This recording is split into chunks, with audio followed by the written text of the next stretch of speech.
ਅਸੀਂ ਜਦੋਂ ਨਾ ਉਹ ਬੱਚੇ ਸਾਂ 12 ਸਾਲਾਂ ਦੇ ਪੜ੍ਹਦੇ ਹੁੰਦੇ ਸਾਂ। ਸੁਬਹ ਦਾ ਟਾਈਮ ਸੀ, ਫਜਰ ਦੀ ਨਮਾਜ਼ ਦੇ ਟਾਈਮ ਨਾ ਇੱਕ ਜੱਸਾ ਪਿਆ ਬਾਹਰੋਂ ਉਹਨਾਂ ਮਸਜਿਦ ਦੇ ਵਿੱਚ ਆ ਕੇ ਹਮਲਾ ਕਰ ਦਿੱਤਾ।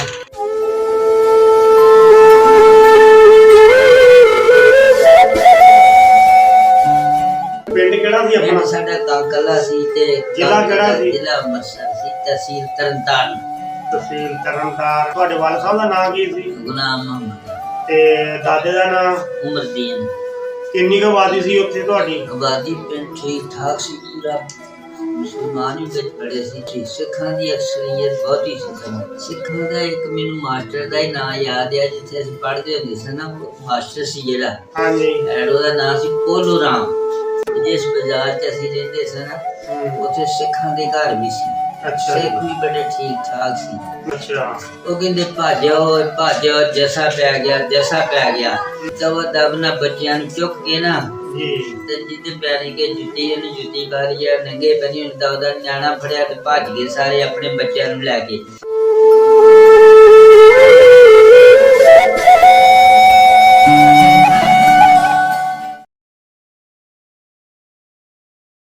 अस्सलामुअलैकुम जी रहमतुल्लाह। भाई साहब की हाल चाल है? अल्लाह ताला दा शुक्र है। ठीक ठाक हो? अल्लाह दा शुक्र है। ਅੱਜ ਅਸੀਂ ਆਏ ਆ ਜੀ ਚੱਕ ਨੰਬਰ 72 ਜੀਂਦੇ ਜਲਾਲੀਪੁਰ, ਤਹਿਸੀਲ ਤੇ ਜ਼ਿਲ੍ਹਾ ਫੈਸਲਾਬਾਦ।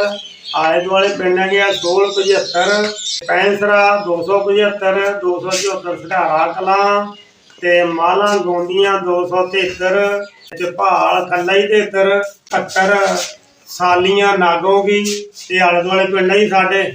ਬਜ਼ੁਰਗਾਂ ਨਾਲ ਅਸੀਂ ਅੱਜ ਗੱਲਬਾਤ ਕਰਦੇ ਆ, ਇਹਨਾਂ ਦਾ ਪਿਛੋਕੜ ਪੁੱਛਦੇ ਆ ਤੇ ਕਿੱਦਾਂ ਉੱਥੋਂ ਆਏ, ਕਿੱਦਾਂ ਨਿਕਲੇ, ਕਿੰਨੇ ਮੁਸੀਬਤਾਂ ਝੱਲੀਆਂ।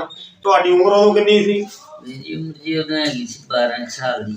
ਪਿੰਡ ਕਿਹੜਾ ਸੀ ਆਪਣਾ? ਸਾਡਾ ਕਾਕਲਾ ਸੀ ਤੇ ਜ਼ਿਲ੍ਹਾ ਕਿਹੜਾ ਸੀ? ਜ਼ਿਲ੍ਹਾ ਅੰਮ੍ਰਿਤਸਰ ਸੀ, ਤਹਿਸੀਲ ਤਰਨਤਾਰਨ। ਤਹਿਸੀਲ ਤਰਨਤਾਰਨ। ਤੇ ਤੁਹਾਡੇ ਵਾਲ ਸਾਹਿਬ ਦਾ ਨਾਂ ਕੀ ਸੀ? ਗੁਲਾਮ ਮੁਹੰਮਦ। ਤੇ ਦਾਦੇ ਦਾ ਨਾਂ? ਉਮਰਦੀਨ। ਕਿੰਨੀ ਕੁ ਆਬਾਦੀ ਸੀ ਉੱਥੇ ਤੁਹਾਡੀ? ਆਬਾਦੀ ਪਿੰਡ ਠੀਕ ਠਾਕ ਸੀ, ਪੂਰਾ ਮੁਸਲਮਾਨ ਹੀ ਵਿੱਚ ਬੜੇ ਸੀ ਤੇ ਸਿੱਖ ਵੀ ਸੀ ਉੱਥੇ? ਸਿੱਖ ਵੀ ਬਹੁਤ ਸੀ। ਸਿੱਖਾਂ ਦੀ ਅਕਸਰੀਅਤ ਬਹੁਤੀ ਸੀ। ਸਾਨੂੰ ਉਹ ਨਾਂ ਯਾਦ ਹੈਗੇ ਸਿੱਖਾਂ ਦੇ? ਸਿੱਖਾਂ ਦਾ ਇੱਕ ਮੈਨੂੰ ਮਾਸਟਰ ਦਾ ਹੀ ਨਾਂ ਯਾਦ ਆ, ਜਿੱਥੇ ਅਸੀਂ ਪੜ੍ਹਦੇ ਹੁੰਦੇ ਸੀ ਨਾ, ਮਾਸਟਰ ਸੀ ਜਿਹੜਾ, ਉਹਦਾ ਨਾਂ ਸੀ ਕੋਲੂ ਰਾਮ। ਕੋਲੂ ਰਾਮ ਸੀ ਉਹਦਾ ਨਾਂ, ਹੋਰ ਨਹੀਂ ਕਿਸੇ ਦਾ ਨਾਂ। ਤੇ ਪਿੰਡ ਜੀ ਹਾਈ ਸਕੂਲ ਸੀ ਪ੍ਰਾਇਮਰੀ? ਪਿੰਡ ਜੀ ਸੀ। ਤੇ ਅਸੀਂ ਜਦੋਂ ਨਾ ਉਹ ਬੱਚੇ ਸਾਂ 12 ਸਾਲਾਂ ਦੇ ਪੜ੍ਹਦੇ ਹੁੰਦੇ ਸਾਂ। ਅੱਛਾ ਜੀ। ਸਾਡੇ ਨਾ ਅਚਾਨਕ ਹੀ ਸੁਬਹ ਦਾ ਟਾਈਮ ਸੀ, ਫਜਰ ਦੀ ਨਮਾਜ਼ ਦੇ ਟਾਈਮ ਨਾ ਇੱਕ ਜੱਸਾ ਪਿਆ ਬਾਹਰੋਂ ਉਹਨਾਂ ਮਸਜਿਦ ਦੇ ਵਿੱਚ ਆ ਕੇ ਹਮਲਾ ਕਰ ਦਿੱਤਾ। ਪਿੰਡ ਵਿੱਚ ਸੀ ਤੇ ਜਿਸ ਵਕਤ ਜੱਸਾ ਪਿਆ ਨਾ ਬਾਹਰੋਂ, ਹਜ਼ਾਰਾਂ ਆਦਮੀ ਲੈ ਕੇ ਨਾ ਰੈਫਲਾਂ ਤੇ ਤਲਵਾਰਾਂ ਉਹਨਾਂ ਸੁਬਹ ਦੇ ਟਾਈਮ ਮਸਜਿਦ ਦੇ ਵਿੱਚ ਹਮਲਾ ਕਰ ਦਿੱਤਾ। ਤੇ ਨਮਾਜ਼ੀ ਜਿਹੜੇ ਨਮਾਜ਼ ਪੜ੍ਹਦੇ ਸੀ, ਕੋਈ ਵਧੀ ਨਾਲ ਹੀ ਬਚਿਆ ਨਹੀਂ ਤੇ ਉਹਨਾਂ ਸਾਰੇ ਸ਼ਹੀਦ ਹੀ ਕਰ ਦਿੱਤੇ। ਤੇ ਲਾਲਾ ਹੋ ਗਈ ਪਿੰਡ 'ਚ ਵੀ ਜੱਸਾ ਪੈ ਗਿਆ, ਜੱਸਾ ਪੈ ਗਿਆ। ਜਿਸ ਬਾਜ਼ਾਰ 'ਚ ਅਸੀਂ ਰਹਿੰਦੇ ਸੀ ਨਾ, ਉੱਥੇ ਸਿੱਖਾਂ ਦੇ ਘਰ ਵੀ ਸੀ।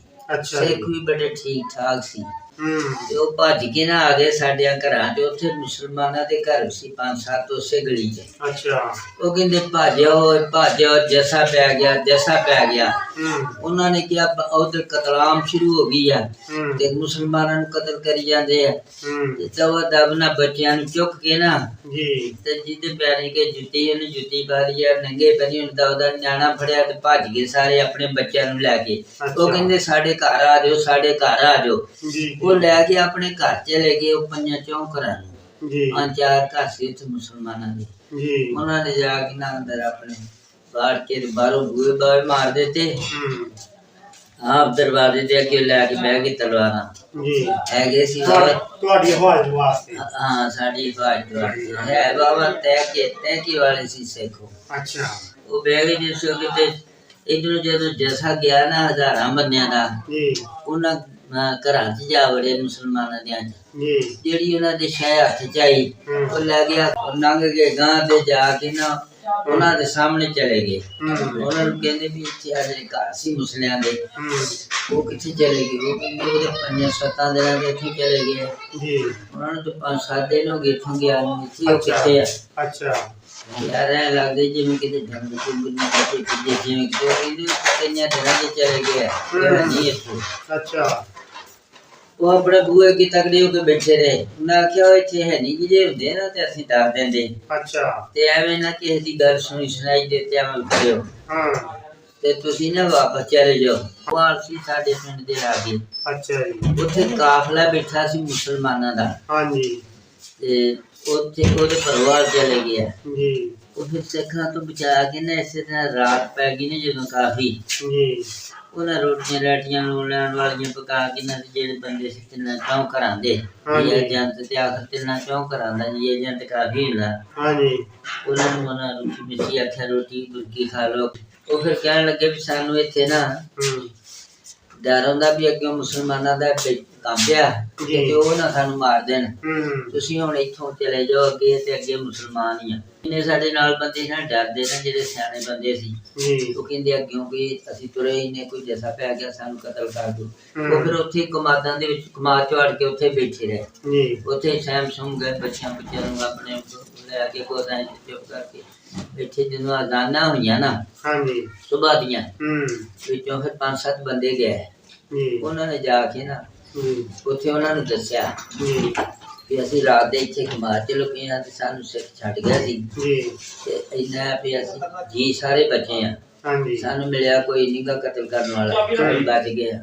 ਰੱਬ ਨੇ ਵਿਚਾਰਤਾ ਤੇ ਹੁਣ ਸਾਡੀ ਕੋਈ ਬਚਤ ਕਰੋ। ਉਹਨਾਂ ਆਖਿਆ ਉਹਨਾਂ ਉੱਥੋਂ ਬੰਦੇ ਘੱਲੇ ਨਾਲ ਜਾਓ ਉਹਨਾਂ ਨੂੰ ਲੈ ਕੇ ਆਓ। ਫਿਰ ਸਾਨੂੰ ਨਾ ਸਾਰਿਆਂ ਜੀਆਂ ਨੂੰ ਜਿੰਨੇ ਵੀ ਸੀ ਤਿੰਨਾਂ ਚੌਂ ਘਰਾਂ ਦੇ ਉਹਨਾਂ ਨੂੰ ਆਦੇ ਵੀ ਆ ਜਾਓ। ਸਾਰੇ ਬੱਚਿਆਂ ਨੂੰ ਲੈ ਕੇ ਨਾ ਕੰਮ 'ਚ ਚਲੇ ਗਏ। ਉਹਨਾਂ ਰੋਟੀ ਮਿੱਠੀ ਸਾਰਿਆਂ ਨੂੰ ਦੇ ਜਾਂਦੇ ਸੀ। ਤੇ ਉੱਥੇ ਉਹਨਾਂ ਨੇ ਕਿਹਾ ਵੀ ਉਹ ਫਕੀਰ ਸੈਨ ਸੀ ਅਕਲਾ ਉਹਦੀ ਕਬਰ ਤੇ ਰਹਿਮਤਾਂ ਨਾਲ ਉਹ ਮੁਸਲਮਾਨ ਸੀ। ਉਹ ਬੜਾ ਠੀਕ ਠਾਕ ਸੀ। ਉਦੋਂ ਉਹ ਮੁਲਾਜ਼ਮ ਸੀ ਕੋਈ। ਉਹਨੇ ਆਪਣੇ ਜ਼ੇਰੇ ਸਾਹਿਬ ਬਿਠਾਏ ਨਾਲ ਬੰਦੇ ਵੀ ਬੜੇ ਸੀ ਉਹਦੇ ਹਮਾਇਤੀ। ਉਹ ਫਿਰ ਨਾ ਸਾਨੂੰ ਉੱਥੇ ਉਹਨਾਂ ਨੇ 2-3 ਦਿਨ ਆਖਿਆ ਵੀ ਇੱਥੇ ਬਹੁਤ ਅਸੀਂ ਗੱਡੀਆਂ ਦਾ ਇੰਤਜ਼ਾਮ ਕਰਕੇ ਨਾ ਤੇ ਫਿਰ ਅਸੀਂ ਤੁਰਨਾ ਇੱਥੇ।